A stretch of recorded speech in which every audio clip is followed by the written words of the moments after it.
नमस्ते, आपके साथ मैं हूं जयप्रकाश शर्मा और आप देख रहे हैं यूपी मांगे उत्तर। जो कुंभ नहीं जाएगा वो देशद्रोही कहलाएगा।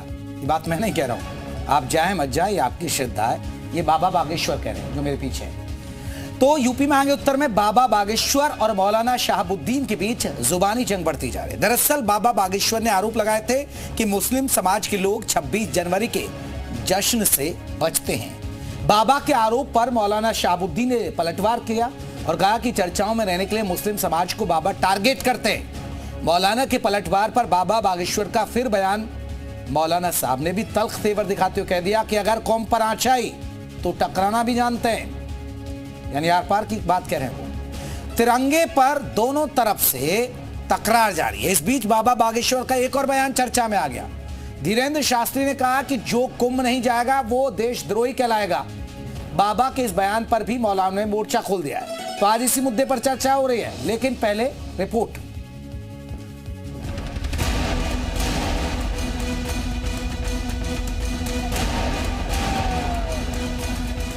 और भारत के जितने लोग आ रहे हैं जिनके अंदर विरोध का कीड़ा नहीं है, उन्हें व्यवस्था और आस्था नजर आ रही, और जिनके अंदर आस्था नहीं है उन्हें अव्यवस्था नहीं। हम यहाँ व्यवस्था लेना थोड़ी आए हैं, इसलिए हर व्यक्ति को आना चाहिए। जो नहीं आएगा वो पछताएगा, वो देशद्रोही कहलाएगा।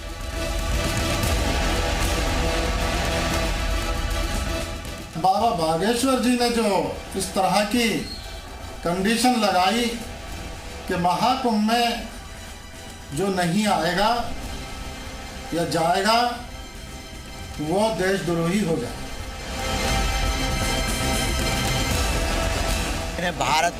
भारत तेरे टुकड़े होंगे, गजवाई हिंद चाहिए। उनकी जो पूजा के स्थान है वहां कभी ऐसा तिरंगा फहराता हुआ मिल जाए तो हम समझ जाएंगे भारत के सभी नागरिक सच में राष्ट्र से प्रेम करते। अच्छा, मैं उनसे कहता हूँ, गुजारिश करता हूँ, बाबा जी एक मर्तबा आजादी का इतिहास जरूर पढ़िए, आपका दिल दिमाग खुल जाएगा।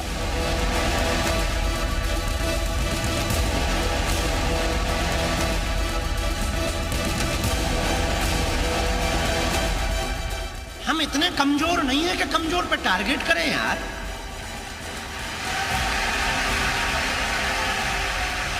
हमारी आंखें भी इतनी कमजोर नहीं है शहाबुद्दीन साहब, हम अपने पवित्र मुंह से नाम भी ले रहे हैं, बस ये कृपा समझो।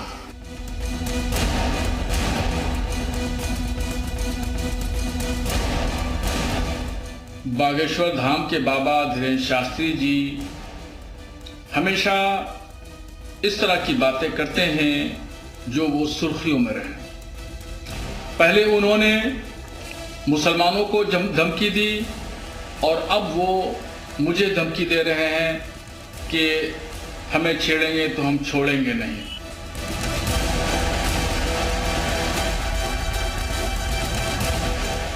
और हाँ, भूल कर भी आप हमको छेड़ना मत, हम छोड़ेंगे नहीं आप।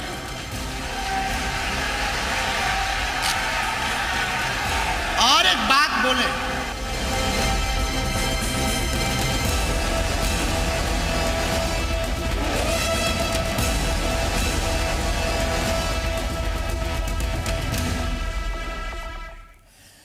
तो चलिए आज इसी मुद्दे पर हम बात करेंगे और आपको बता दें आज के जो महत्वपूर्ण सवाल है, बाबा बागेश्वर के आरोपों में कितना दम।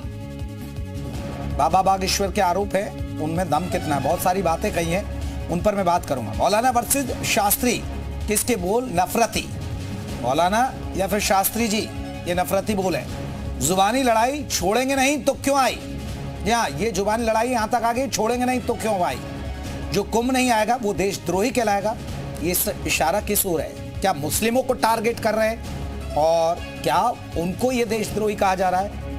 तो आज हम इसी मुद्दे पर बात करेंगे। हमारे साथ तमाम खास मेहमान रहेंगे। हमारे साथ खुद मौलाना शहाबुद्दीन रिजवी साहब रहेंगे। मौलाना शहाबुद्दीन जी, आपका बहुत बहुत स्वागत है। मुस्लिम धर्मगुरु हैं। सुमित चौहान है, बाबा बागेश्वर के समर्थक है, वो हमारे साथ जुड़ेंगे। हमारे साथ मुमताज आलम रिजवी जी जुड़ गए हैं, मुस्लिम स्कॉलर है। मुमताज साहब, आपका भी बहुत बहुत स्वागत है। साध्वी गीताम्बरा जी हमारे साथ है, हिंदू धर्मगुरु, वो भी हमारे साथ जुड़ गए। मौलाना शहाबुद्दीन, चर्चा की शुरुआत आपसे मैं करना चाहूंगा। मौलाना साहब, सबसे पहला सवाल, क्या वाकई में आप लोग जो 15 अगस्त या 26 जनवरी होती है तो मुस्लिम लोग क्या बचते हैं? क्योंकि बाबा बागेश्वर आरोप लगा रहे हैं कि आप देश के ऐसे जुड़े, जब कोई तिरंगे का सम्मान की बात आती है तो आप लोग बचते हैं। नहीं, देखिए, बाबा बागेश्वर साहब एक मजहबी रहनुमा हैं और मैं उनकी इज्जत करता हूं, उनका सम्मान करता हूं एक मजहबी होने के नाते। मगर उनकी बातों में कोई सच्चाई नहीं है, कोई हकीकत नहीं है। हमारे मदारिस इस्लामिया में कोई भी आकर के 15 अगस्त को, 26 जनवरी को आकर के देख ले।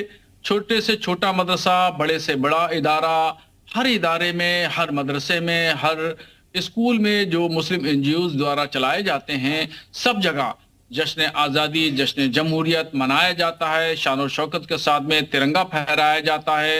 और नहीं मौलाना साहब, आपने फहराया तिरंगा? नहीं जी हाँ, बिल्कुल फहराया, बिल्कुल। तो कोई वीडियो तो इनको शेयर करिए ना। बाबा बागेश्वर आपको खुली चुनौती देते हैं, आजकल तो सीधी अदावत आपकी ही चल रही है उनसे। नहीं, मैं तो उनको अदावत नहीं मानता हूं। उन्होंने जो बातें कही हैं, उन्होंने इनकार किया है कि मदरसों में तिरंगा नहीं फहराया जाता, जश्न आजादी नहीं मनाई जाती। तो मैंने उनको सिर्फ इतना सा कहा है कि वो इतिहास पढ़ लें मदरसों के उलमा का। नहीं, आपने फहराया तो वीडियो जारी करिए ना। मैं तो ये कह रहा हूं मौलाना शहाबुद्दीन जी, मैं तो वीडियो जारी कर चुका हूं। उनको वीडियो जारी कर देखिए भैया, ये लीजिए। फोटोज भी हैं, बहुत सारे फोटोज भी हैं, अखबारों में छपा हुआ भी है, सोशल मीडिया भी चल रहा है, सब चल रहा है। मैं उनको बताना चाहता हूं कि वो इतिहास पढ़ें ताकि उनकी जो गलतफहमी है वो दूर हो जाए। मैं उनकी गलतफहमी को दूर करना चाहता हूं। लेकिन मौलाना साहब देखिए, आपको ये बहुत मैं हिचकिचा नहीं रहा हूं कहने में, लेकिन आपको नहीं लग रहा है कि विवाद की जड़ आपने ही शुरू की? आप खुद विवाद की जड़ हैं। आपने कह दिया कि ये वक्फ बोर्ड की जमीन है, यहां से शुरू हुई और देखिए बात छोड़ेंगे और छेड़ेंगे तक आ गई। देखिए, मैं कैसे विवाद की जड़ हो सकता हूं? मैं तो कोई विवाद पैदा नहीं करता हूं। सबसे पहले जो विवाद पैदा किया, साहब ये बयान मेरा थोड़े था, आपने ही तो कहा कि वक्फ बोर्ड की जमीन पर यह महकुम हो रहा है। उससे पहले किसने कहा? उससे पहले अखाड़ा परिषद ने कहा। अब अखाड़ा परिषद का नाम नहीं ले रहे हैं। आप अखाड़ा परिषद का नाम क्यों नहीं ले रहे हैं? आप एक पक्षी बात मत करिए। नहीं, अखाड़ा परिषद ने क्या कहा? उन्होंने कहा कि पहले कि हम मुसलमानों की एंट्री इसमें बैंड है, मुसलमान नहीं आएंगे। सबसे पहले उन्होंने कहा। नहीं तो मुसलमानों की वो एंट्री उस पर थोड़े, वो तो उनको कह रहे हैं जो गलत हरकत करते हैं, जो थूकते हैं, उनके लिए आप जाएंगे तो आपको कोई रोक थोड़े लेगा। तो जो लोग थूक रहे हैं, पहले तो इन वीडियो की सच्चाई नहीं है। ये जो वीडियो दिखाए जाते हैं ये इसकी हकीकत नहीं है, इसमें सच्चाई नहीं है। और अगर वाकई अगर किसी ने थूका है तो उसके खिलाफ कानूनी कार्रवाई की जानी चाहिए। एक और सवाल मौलाना साहब, फिर मैं बाकी मेहमानों को जोड़ता हूं। मौलाना साहब, वो कह रहे हैं बाबा बागेश्वर जो महाकुंभ नहीं जाएगा वो राष्ट्रद्रोह है। जो महाकुंभ नहीं आ रहा वो राष्ट्रद्रोह माना जाएगा, कि वो देशद्रोही हो गया। वो मुझसे पूछ रहे हैं आप? हाँ, बाबा बागेश्वर कह रहे हैं कि वो देशद्रोह है। इसे कैसे देखते हैं आप इस बयान को? देखिए, जब 30 करोड़ मुसलमान हिंदुस्तान में रहता है, ये 30 करोड़ मुसलमानों की आस्था अपने मजहब में है और अपने मजहब के मुताबिक अपने मजहब के जो अकायद हैं और उसूल हैं, ज़ाब्ते हैं, कवायद हैं, उस पर मुसलमान अमल करता है। तो अगर वो मुसलमान इस्लाम पे अमल करता है, रोज़ा रखता है, नमाज पढ़ता है और दूसरे मजहब से उसका कोई लेना देना नहीं, तो इसमें कौन सी देशद्रोही की बात आ गई? क्या 30 करोड़ मुसलमान देशद्रोही हो सकते हैं? ये क्या सोच? नहीं, तो मैं यही पूछ रहा हूं मौलाना साहब, आपको लग रहा है कि ये मुसलमानों की तरफ इशारा है बाबा बागेश्वर का? देखिए, बाबा बागेश्वर जी हमेशा मुसलमानों को टारगेट करते हैं, हमेशा इस तरह की बातें करते हैं कि पासपोर्ट बनवा लो और सही रहोगे तो ठीक रहोगे, नहीं तो ऐसा वैसा। कभी पासपोर्ट बनाने की धमकी देते हैं, कभी दुरुस्त करने की बात करते हैं, कभी कुछ बात करते हैं। चलिए, मैं लौटूंगा मौलाना शहाबुद्दीन बरेलवी साहब, मैं लौटूंगा आपके पास। साध्वी गीतांबा जी हमारे साथ जुड़े हैं, हिंदू धर्म। साध्वी गीतांबा जी, आप देखिए बाबा बागेश्वर जो कह रहे हैं, आपको लगता है आप समर्थन करती हैं? नहीं, हम इस बात का तो समर्थन नहीं करते कि जो कुंभ नहीं नहाएगा वो देशद्रोही होगा। ये तो कहना गलत है। यहाँ हमारे हिंदू भी बहुत अशक्त हैं जो नहीं जा पाते हैं जी। तो इन सब बातों को नहीं बोलना चाहिए, क्योंकि ये धार्मिक चीज है, ये आस्था से जुड़ी चीज है, ये किसी मतलब दबाव की जुड़ी चीज नहीं है। और हमारे जो सनातन धर्मी है वो किसी के ऐलान से या किसी के कहने से जाने वाले नहीं है। उनकी इच्छा हो जाएंगे, और जो अशक्त है वो नहीं जाएंगे, तो क्या वो देशद्रोही थोड़ी है। दूसरी बात यह है कि कोई भी बातें अगर इस तरह से चल रही हैं तो हो सकता है उनकी भावना जुड़ी हो, हिंदुओं के प्रति बोले हो, लेकिन हम नहीं मानते कि जो कुंभ नहीं नहाएगा वो देशद्रोही होगा, ये हम नहीं मानते हैं। साध्वी किताबा जी एक और वो आरोप लगा रहे हैं, वो एक और आरोप लगा रहे हैं कि मुस्लिम समाज खासकर जब देश के मुद्दे या देश की आजादी का जश्न हो या 26 जनवरी अभी देखिए अभी गुजरा है, वो ऐसी चीजों में भागीदारी उन लोगों की कम है, वो दिलचस्पी नहीं लगते, वो किनारा करते हैं। आप इत्तेफाक रखती हैं? बिल्कुल बिल्कुल, इसमें कोई संदेह नहीं है, और ये एकदम अकाट सत्य है, क्योंकि ये लोग कभी वंदे मातरम नहीं बोलते हैं, भारत माता की जय नहीं बोलते हैं, हिंदुस्तान की जय नहीं बोलते हैं। तो ये निश्चित बात है, इसमें कोई संदेह नहीं है कि ये हमारे स्वतंत्र जो हम त्योहार मनाते हैं अपनी स्वतंत्रता की, जो गणतंत्र दिवस मनाते हैं, उसमें ये लोग एकदम। मौलाना साहब क्या ऐसा क्या वंदे भारत नहीं बोलेंगे आप, भारत माता की जय नहीं बोलेंगे, क्या ऐसा है क्या? देखिए ऐसा है कि साध्वी जी ने जो पहली बात कही बहुत अच्छी बात कही, मगर दूसरी बात जो कह रहे हैं वो भी बिल्कुल उनकी आंखों पे पर्दा पड़ा हुआ है। मैं तो उनको दावत देता हूं, साध्वी जी को दावत देता हूं, धीरेन्द्र शास्त्री जी को दावत देता हूं, और इन जैसे बहुत सारे लोगों को दावत देता हूं कि हमारे मदरसे में आए। नहीं तो वंदे मातरम कह दीजिए ना मौलाना साहब। अब ये देखिए लाखों लोग सुन भी रहे हैं, ये लोग अगर झूठ बोलते तो अभी दूध का दूध पानी का पानी हो जाएगा। क्या गाया जाता है आप सुनिए, अपने कानों से सुनिए, अपने आंखों से देखिए, आप झंडा नहीं उठाते हो, और आपको यकीन होगा, और ऐसे टीवी चैनल पे आकर के इस तरह की फजूल की बातें करने से क्या आप होगा। फिजूल की बातें नहीं है, ये सत्य है, अकाट सत्य, जहाँ कहीं भी कोई भी भेद नहीं है। मौलाना साहब क्या भारत माता की जय नहीं बोल सकते क्या? मौलाना साहब मैं ये पूछ रहा हूँ, मैं मौलाना साहब मैं आपसे फोर्स नहीं कर रहा हूँ, सिर्फ मैं आपसे गुजारिश कर रहा हूँ, क्योंकि साध्वी गीतांबा जी को अगर आपको चुप कराना है तो आप भारत माता की जय बोल सकते हैं नहीं? नहीं बोलेंगे, वंदे मातरम नहीं बोलेंगे, मैं इनसे कहता हूँ जय हिंद नहीं बोलेंगे। पढ़ेंगे क्या? अरे मोहतरमा से मैंने कभी नहीं कहा कि मोहतरमा ला इलाहा इल्लल्लाह मुहम्मदुर रसूलुल्लाह पढ़िए, कलमा पढ़िए, मैंने कभी नहीं कहा किसी से। मौलाना साहब वो तो एक मजहब की बात हो गई, ये आपसे राम राम थोड़े बुलवा रही हैं। मौलाना साहब ये आपसे राम राम थोड़े बुलवा रही हैं, ये आपसे कोई हर हर गंगे थोड़े बुलवा रही है, ये आपसे हर हर महादेव थोड़े बुलवा रही हैं।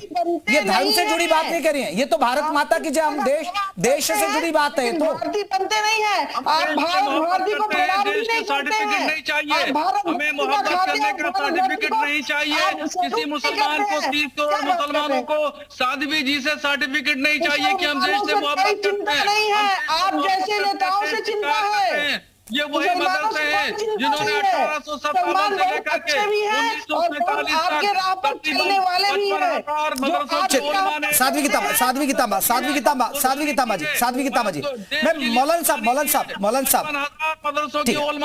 ठीक है मौलाना साहब मेरी बात सुनिए। मौलाना साहब मैं देखिए मैं आपसे कोई फोर्स की नहीं कह रहा ना, मैं बात साध्वी गीतांबा जी आप पर आरोप लगा रही हैं, आप कह रहे हैं कि नहीं हम तो मदरसों में भी तिरंगा फहराते हैं, हम सैल्यूट करते हैं, लेकिन एक छोटी सी बात है, वंदे मातरम या भारत माता की जय बोलना ये तो हमारे देश के लगाव, हमारे राष्ट्र के प्रति समर्पण भाव को दिखाता है, ये कोई विशेष धर्म का कोई नारा तो नहीं है। ये आपसे ना तो राम राम बुलवा रही है, ना हर हर महादेव बुलवा रही है, ना हर हर गंगे बुलवा रही है, ये तो आप बोलने में कोई आपको गुरेज है, बस मैं ये जानना चाह रहा हूं, फिर मैं आगे बाकी मेहमान का जाऊं। साध्वी जी से मेरा कहना है कि ला इलाहा इल्लल्लाह मुहम्मद रसूलुल्लाह। सर आप तो एक मजहबी करवा रहे ना?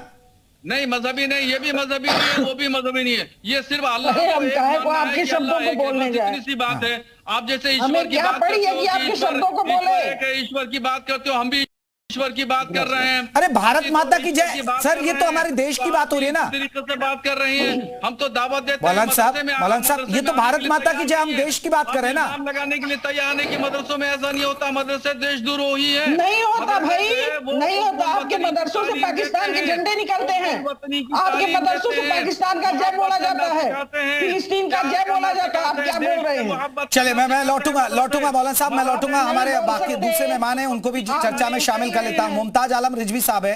मुमताज आलम रिजवी साहब, ये पूरा बखेड़ा हो रहा है, आप सुन भी रहे हैं, सारी बातें आ गई, आप कैसे देखते हैं पूरे मामले को? देखिए, सबसे पहले तो मैं ये बता दूं कि इस देश की आबादी इस वक्त 150 करोड़ है। 150 करोड़ में चलिए 25-30 करोड़ निकाल दीजिए मुसलमानों को, तो 120 करोड़ बची। 120 करोड़ में आप ही लोग तमाम रोज कहते हैं कि 40 करोड़ लोग गए, पूरी दुनिया से मिलाकर के 40 करोड़ लोग गए यहाँ नहाने के लिए। तो बाकी जितने बचे, यानी 80 करोड़ लोग बचे, तो क्या वो देशद्रोही है? नंबर 1। नंबर 2 कि यहाँ पे तकरीबन 80 करोड़ लोग 5 किलो अनाज पे अपनी जिंदगी गुजार रहे हैं। आप बताइए कि वो संगम कैसे पहुंच सकते हैं? क्या उनके पास पैसा है? उनके क्या व्यवस्था की गई कि उनको पहुंचाया जाए? क्या अरे आपको मालूम नहीं है ये हमारे बाबा हैं बागेश्वर, क्या वो सबको जो है भिजवाएंगे? नंबर 1। अब आ जाइए। अरे रिजवी साहब, आपको लग रहा है कि 80 सिर्फ अमीर लोग ही जा पा रहे हैं? नहीं, मैं क्या बता रहा हूँ, सुन लीजिए। मैं बता रहा हूँ, नहीं सब नहीं जा रहे हैं। रुक जाइए, अरे रुक जाइए मैडम, रुक जाइए। आप देखिए वहाँ खर्चे की। अरे एक मिनट, मैंने आपके बीच में, देखिए मैं बोला नहीं, आप रुक जाइए ना। साध्वी कितामा जी, इनकी बात पूरी हो जाए, फिर मैं मौका दूंगा ना। साध्वी कितामा जी प्लीज, इनकी बात पूरी हो जाए फिर आ रहे हैं। हाँ ठीक है, ठीक है। दूसरी चीज ये कह रहे जय हिंद कोई नहीं कहेगा, मैं कह रहा हूं कि जय हिंद कितनी बार कहलवाएंगी, लेकिन ये सर्टिफिकेट लेने के हकदार है क्या? ये हमें क्या देना, सर्टिफिकेट देना चाहिए कि कहने से हम क्यों कहें? नहीं, आलम साहब देखिए, मौलाना साहब तो नहीं बोल रहे, मौलाना साहब की तकरीरें सुनी जाती है ना। लेकिन आपके नेता लोग नहीं बोलते हैं। 1857 से लेकर के, बल्कि 1757 से लेकर के, और 1947 तक उलमा ने शहादत पेश की है। आलम रिजवी साहब, साध्वी कितामा जी कह रही है वंदे मातरम बोल दीजिए और भारत माता की जय बोल दीजिए। हम कह रहे हैं कि अच्छा हम बोल देंगे। हाँ। नहीं बोल देंगे तो ये कहां से क्या सर्टिफिकेट देंगी, ताम्र पत्र देंगी, क्या देंगी ये बताएं हम। नहीं, हमें देंगे कुछ भी नहीं देंगे। आप बस क्या ये क्या बोल देंगे तो ये लगेगा कि आप भारतीय हैं। नहीं, आप अथॉरिटी राष्ट्रपति हैं क्या? तो ये लगेगा कि पद्म भूषण दिला देंगी? नहीं, हम आकर हम कह देंगे आप पद्म भूषण दिला देंगे क्या? बताइए नहीं, हमें क्या देंगे आप हमें अगर हम बोल देंगे? भारतीय होने पर जो घमंड करते हैं, लेकिन क्या होता है, क्या लेकिन होता है? बोलिए फिर घमंड नहीं, मैं कह रहा हूँ कि आपको सर्टिफिकेट, पिछले आपको पता नहीं 1947 से लेकर के मुसलमान कौमी एकजुटता, भाईचारा, डेमोक्रेसी यही कहता चला रहा है। आप लोगों को समझ में नहीं आता है ये क्या है भैया? आप अपनी माँ को प्रणाम करते हो कि नहीं? जननी जन्मभूमि जनिए नहीं, आप जन्मभूमि को सभी प्रणाम करते हैं। अरे हम सबको प्रणाम करते हैं, बोलिए नहीं बोलेंगे, लेकिन आपके कहने से, लेकिन आप नहीं, आपको क्यों इस बात का शक है कि अगर हम अपनी माँ को प्रणाम करते हैं तो आप हमसे कहेंगे कि माँ को हमारे सामने कीजिए? क्यों करें आपके सामने? किया है, क्यों करें आपके सामने? नहीं, आपके सामने हम क्यों करें? दूसरी चीज ये, वो तिरंगा है, सुन लीजिए मैडम, सुनिए, तिरंगा में हर भी है, के झंडे निकले हैं, आपके मस्जिदों से जय फिलिस्तीन का नारा लगा है। क्या उसकी इज्जत नहीं करते? और हम तो भगवा की भी इज्जत करते हैं। भगवा जाफरानी रंग सूफियों का रंग है, आपको पता ही नहीं। कौन पाकिस्तान? आप लोग पाकिस्तान के नाम पे जिंदा हो, आप लोग पाकिस्तान ना हो तो हमारे ख्याल से मुद्दा ही ना हो। चले ठीक है। आलम साहब रुकिएगा। साध्वी कितामा जी रुकिए, ठीक है। आलम साहब रुकिए। मौलाना शाहबुद्दीन रिजवी साहब, अभी बाबा बागेश्वर आपको चैलेंज कर रहे हैं, वो कह रहे हैं कि मौलाना शाहबुद्दीन 2 मिनट निकाल कर कुंभ आ जाएं। साध्वी कितामा जी रुकिएगा, तो उनकी घर वापसी पक्का हो जाएगी। वो कह रहे हैं 2 मिनट निकाल लीजिए, आपका चैलेंज है, घर वापसी हो जाएगी आपकी। ये आपके लिए बोला उन्होंने? अच्छा, हमारे लिए बोला है? हाँ। अच्छा, पहले तो उन लोगों को बुला ले जो लोग नहीं गए हैं। हमारे आस पड़ोसी, हम जहाँ रहते हैं, हमारे आस पड़ोस के लोग हैं। हमने पूछा कि भाई आप लोग क्यों नहीं गए, तो उन्होंने मना कर दिया कि बोलिए हमारे पास में पैसे नहीं है जाने के लिए। किसी ने कहा मैं नहीं जाऊंगा, किसी ने कहा कि हमें जरूरत नहीं है। तो बहरहाल जो लोग नहीं गए हैं, करोड़ों की तादाद में हैं, उन लोगों को पहले बुला लें। और मुख्यमंत्री ने खुद ही कह दिया कि जो लोग आस्था रखते हैं वो आए। हमें भाई वो मजहबी प्रोग्राम है और मजहबी प्रोग्राम में दूसरे मजहब के लोगों की आस्था नहीं हो सकती, इसलिए दूसरे लोग क्यों जाएंगे। और पहले ही जो है वो प्रतिबंध लगा दिया गया है कि कोई मुसलमान नहीं आएगा, तो वो अखाड़ा परिषद की उसूल। लेकिन मौलाना साहब मैं माफी के साथ ये बात कहूंगा आपसे, मौलाना साहब, चाहे आप हों या बाबा बागेश्वर हों, आपकी जो नफरती ये तकरीरें चल रही हैं, आपको नहीं लग रहा कि आप लोग हिंदू मुसलमान को ज्यादा बढ़ावा दे रहे हैं? अब बाबा बागेश्वर ने कह दिया कि भैया जो महकुम नहीं आएगा वो देशद्रोही कहलाएगा। ऐसे कैसे हो सकता भाई? नहीं जा पा रहा, आपने भी खुद जिक्र कर दिया कि जो नहीं जा पा रहा है। आप कहते हैं कि हमारी कौम पर आंच आएगी तो हम चुप नहीं बैठेंगे, आप भी तैयार है। वो कह रहे हैं कि अगर हमें छेड़ेंगे तो हम छोड़ेंगे नहीं। ये आपको नहीं लग रहा कि आप लोग जिनको आपको लोगों को सुनते हैं, जो आप कह रहे हैं कि आपने वक्फ बोर्ड का कह दिया कि महाकुंभ वक्फ बोर्ड पर है, तो लाजमी है कि हिंदू में नाराजगी होगी, भाई वक्फ बोर्ड की जमीन पर ये महाकुंभ हो रहा है। पहले तो कभी आप लोग इस तरह के बयान नहीं देते थे। तो ये चीजें तो आप लोग खराब कर रहे हैं, बड़े बड़े धर्मगुरु खराब कर रहे हैं माहौल को, चाहे वो बाबा बागेश्वर हो या आप हो।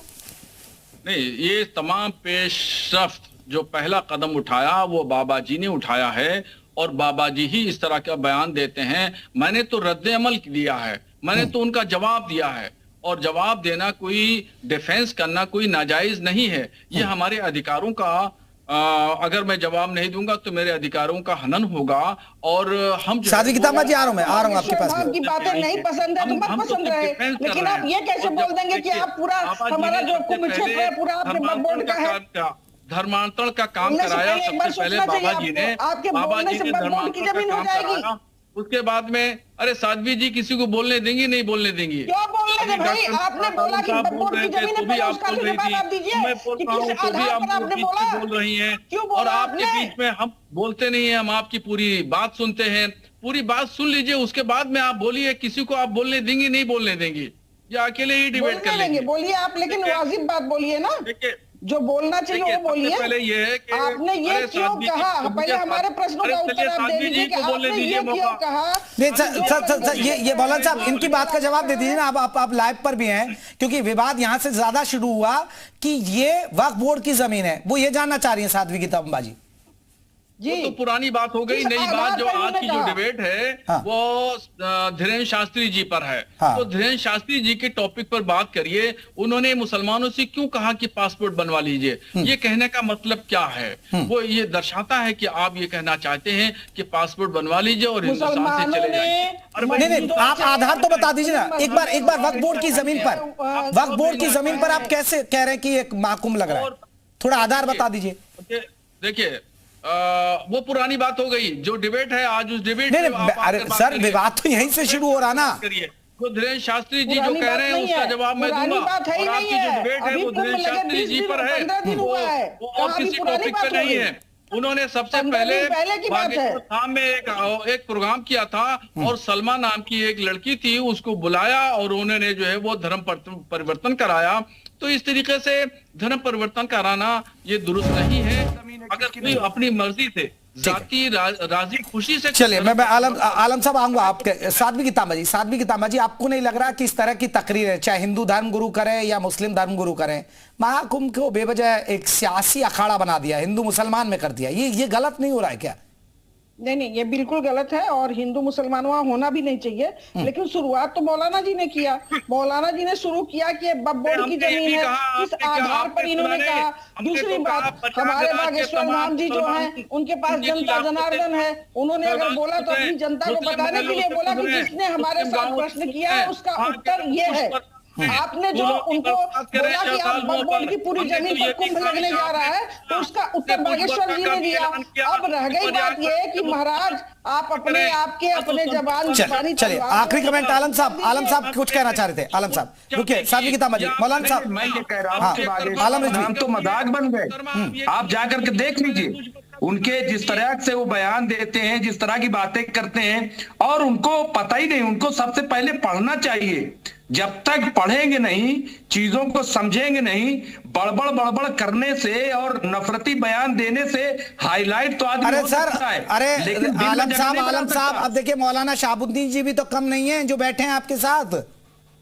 नहीं, मैं इनके बारे में भी कह रहा हूं, कई चीजें इन्होंने, अब जैसे आज वक्त पे ये बात नहीं कर रहे हैं। सवाल ये है कि अगर आफ्ताब नाम का या महताब नाम का कोई भी आदमी दावा कर रहा था और इनके पास मान लीजिए वो खबर आई तो ये कह देते भाई ये वक्फ बोर्ड से पता करो, इनको बयान देने की जरूरत नहीं थी, लेकिन ये भी हर चीज पे बयान देते हैं। अब इनको भी क्या जरूरत है कि भाई हर चीज पे बोलेंगे, हर चीज पे कमेंट करेंगे? भाई जरूरी नहीं ना कि हर चीज पे बोला जाए, कहीं चुप भी रह जाता है। ठीक, मौलवी साहब देखिए, अब आपके ही लोग सवाल उठा रहे हैं ना, ये पढ़े लिखे इसके बावजूद ये बात करते हैं। ये इनका सवाल बेजा है, ये बेजा सवाल है। मैं इस सिलसिले में बहुत कुछ कह चुका हूँ, बार बार कह चुका हूँ, 1000 बार कह चुका हूँ, और कितनी बार कहूँ बताइए, कितनी बार कहूँ? अब ये न सुने, इन्होंने कानों में रुई लगा रखी है तो उसका कोई कानों में रुई हमने नहीं लगा रखी है, लेकिन हर चीज पे आप बोल देते हैं, एक जबरदस्ती जो है पगड़ा खड़ा कर देते हैं बोल करके, बयान देते थे, बाद में फिर योगी जी की आप तारीफ करने लगते हैं, मोदी जी का कसीदा पढ़ने लगते हैं। इनके कानों के ऊपर जो है मैं लाउड स्पीकर तो नहीं लगा सकता कि मुमताज साहब जो है लाउड स्पीकर लगा करके मैं मुमताज साहब को सुनाऊं। आप जो है कभी योगी जी की तारीफ करने लगते हैं, मोदी जी की तारीफ करने लगते हैं, कभी जो है बिल्कुल। देखिए मैं आलम साहब देखिए, आलम साहब इस बात पे मैं आपका पक्षधर हूं। देखिए ये अगर ये शुरुआत करते हैं, मौलाना साहब शुरुआत भी करते हैं, कभी तारीफ भी कर देते हैं, कभी बुराई भी कर देते हैं, तो ये नहीं होना चाहिए, चाहे कोई भी हो, चाहे वो हिंदू धर्मगुरु हो या मुस्लिम धर्मगुरु हो, नहीं होना चाहिए। गालिब का एक शेर है कि ईमा मुझे रोके है तो खींचे है मुझे कुफ्र, काबा मेरे पीछे है कलीसा मेरे आगे। इनका तो समझ भी नहीं आता कि चाहते क्या, करना क्या चाहते हैं, हर चीज बोलेंगे। चलिए बहुत बहुत शुक्रिया आप सभी मेहमानों का। हिंदू मुसलमान ना हो, ये महाकुंभ में आइए, आप आइए मत आइए, लेकिन महाकुंभ अगर आए तो बहुत आनंद लीजिए। देशद्रोह वो कह रहे हैं लेकिन कहलाएंगे नहीं। तो यूपी मांगे उत्तर में बस इतना ही।